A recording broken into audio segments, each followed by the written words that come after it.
बंद करना पड़ेगा। तो ये जो प्रचार है ये अभी स्टार्ट हुआ है पिछले 3-4 साल से, और मिलेट्स का डिमांड इंटरनेशनल मार्केट में बहुत ज़्यादा बढ़ रहा है। अभी दुबई से मेरे पास कई सारे कॉल आए कि हमें मिलेट्स का डिमांड है, लेकिन मैं तो उगाता नहीं मिलेट्स। जो जो किसान उगा रहे थे मैंने उनका नंबर दिया और उनसे वो कांटेक्ट कर रहे हैं कि हम आपके साथ में कॉन्ट्रैक्ट फार्मिंग कर लेंगे, और फिर वो धीरे धीरे साउथ इंडिया का रुख कर रहे हैं क्योंकि उनको चाहिए ज़्यादा मात्रा में। हमारे किसान पीछे पड़े हुए ऐसी फसलों के जिनका आप मंडी में डाल के आ रहे हैं, उसका कीमत कुछ नहीं है, सरकार भी नखरे कर रही है और जो सेठ है वो भी नखरे करने लग रहे हैं। जैसे गेहूँ है, गेहूँ इतनी ज़्यादा पैदा करके हम मार्केट में छोड़ के आ जाते हैं, उसका हमें क्या मिल रहा है, लगभग जीरो। पानी का भी वैल्यू नहीं मिल रहा है। अगर गेहूं का देखें तो 1 किलो गेहूं पैदा करने में 3 से 4 हज़ार लीटर पानी मिनिमम लगता है। तो 4,000 लीटर पानी का 1 रुपया लीटर पानी ले लें, 50 पैसे ले लें, 10 पैसे ले लें, वो पानी का भी वैल्यू नहीं मिल रहा है। अगर पानी की बोतल मार्केट से खरीदें तो वो 25 रुपए की, 20 रुपए की कम से कम। तो अल्टीमेटली हमें एक ऐसा मार्केटिंग भी प्लेटफॉर्म चाहिए जहाँ पे किसान अपने जो भी उत्पाद हैं उनको बेच पाए और जो अपनी एक्सपर्टीज है उसको भी अगले लेवल पे लेके जा पाए।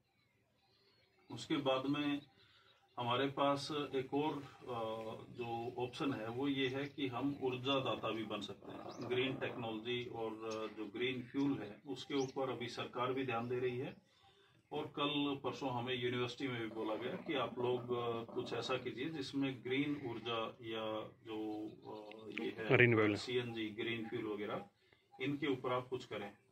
तो यूनिवर्सिटियां भी दबाव दे रही हैं, सरकार भी दे रही है, क्योंकि डीजल पेट्रोल अगले 10 से 15 साल में खत्म होना ही होना है। या तो उसके रिसोर्सेज सूखने हैं या फिर सप्लाई खत्म होनी है आपस में युद्धों के चक्कर में या कुछ और। तो वैसे भी जमीन में भी जो लिमिट आनी थी, जो डॉक्टर साहब थ्रेशोल्ड लिमिट बता रहे थे, उस तरीके से डीजल पेट्रोल की लिमिट आ चुकी है। और इनको ज्यादा जलाएंगे तो धरती इतनी गर्म होगी कि गर्मी की वजह से हम मारे जाएंगे। तो ऐसा हमें टूल टेक्निक्स ऑलरेडी हमने खोज लिया है, रिसर्च कर लिया, R&D कर लिया है कि हम धरती को भी थोड़ा ठंडा कर लें, पर्यावरण को भी बचा लें, कार्बन डाइऑक्साइड भी सोख लें, और ये सारा करते हुए एक ग्रीन फ्यूल भी बना लें जो आप गाड़ी में लगाएं और जितना मर्जी दूर जाएं। तो इसी चक्कर में मैंने कल ही रात को अपनी गाड़ी एक मैकेनिक को दी और बोला कि भाई इसमें ये किट फिट कर दे। तो उसने मेरी एक गाड़ी में वो किट लगा दी है, और आज से मैं ग्रीन फ्यूल के ऊपर चालू हो चुका हूँ। और ये ग्रीन फ्यूल उगेगा मेरे खेत में, है ना। जो घास फूस देख रहे हैं, जो नया किसान आ वो बोलेगा डॉक्टर साहब उजड़ कर रखा है खेत में, अड़ा तो सांप आऊंगे या होंगे। लेकिन जो कचरा है खेत का, जैसे सागवान की कटिंग होगी या बांस के पत्ते हो गए, कचरा हो गया, डंडे हो गए, या फिर नेपियर घास है, इन सब को अगर हम प्रोसेस करें तो इससे हम सीएनजी गैस, चारकोल और पैलेट्स और भी काफी कुछ बना सकते हैं। और इनकी डिमांड अभी बहुत ज्यादा बढ़ रही है क्योंकि सरकार ने बाकी सारे पेड़ काटने पे पाबंदी लगा दी है, और इनको प्रोसेस करके हम ये सारी चीजें बना सकते हैं। और इन चीजों में पोटेंशियल इतना ज्यादा है कि बहुत बड़ी मात्रा में हम इसको उगा सकते हैं। और 1 एकड़ में जो नेपियर घास का एग्जांपल लें तो 200 टन घटिया से घटिया प्रोडक्शन मानते हैं, सबसे खराब प्रोडक्शन है तो 200 टन होगा ही होगा। और अगर थोड़ा सा आपने एफर्ट कर लिया तो ये जा सकता है 1700-1800 टन तक। तो मान लो कि 300-400 टन भी हम अगर उगा रहे हैं तो 3-4 लाख रुपया एकड़ का पर 1 रुपया अगर किलो भी बेचेंगे तो भी उतना मिल जाएगा।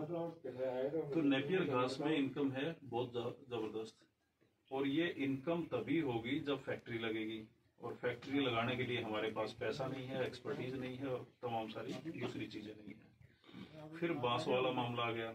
बांस में जैसे हमारे दोस्त बता रहे थे कि बांस उनके यहाँ खड़े हैं लेकिन कोई खरीदने के लिए राजी नहीं है।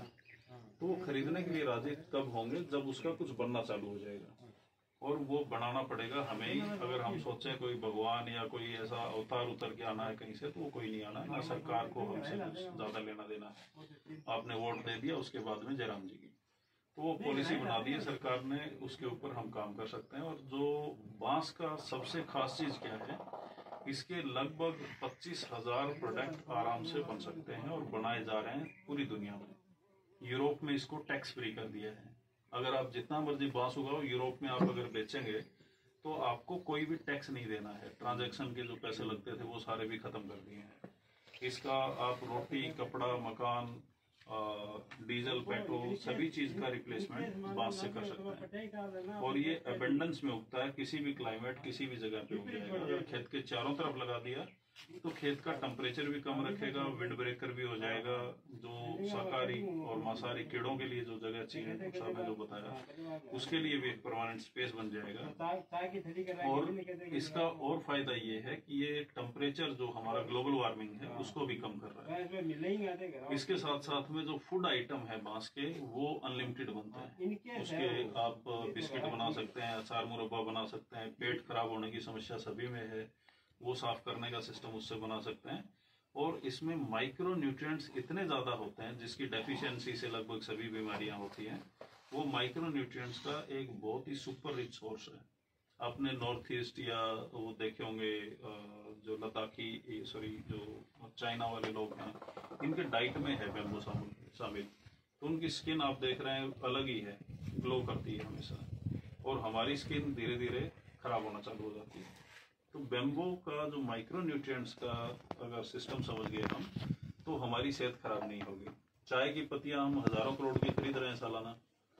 चाय की, आपने एक बांस का पौधा लगाया, उसकी चाय की पत्ती तोड़ो और चाय बना के पी लो।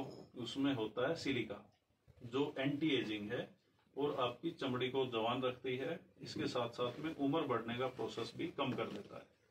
और अगर आप उनकी पुड़िया बना बना के बेचो 10-10 रुपए की, 50 की, 100 की, जैसे भी आप कर सकते हैं, तो वो बहुत बड़ा एक रेवेन्यू का सोर्स बन सकता है। उसमें कुछ भी एक्स्ट्रा प्रोसेसिंग है नहीं। कोई भी बांस की वैरायटी की पत्ती तोड़ो, शर्त इतनी है कि वो बहुत गंदी जगह पे ना उगा हो।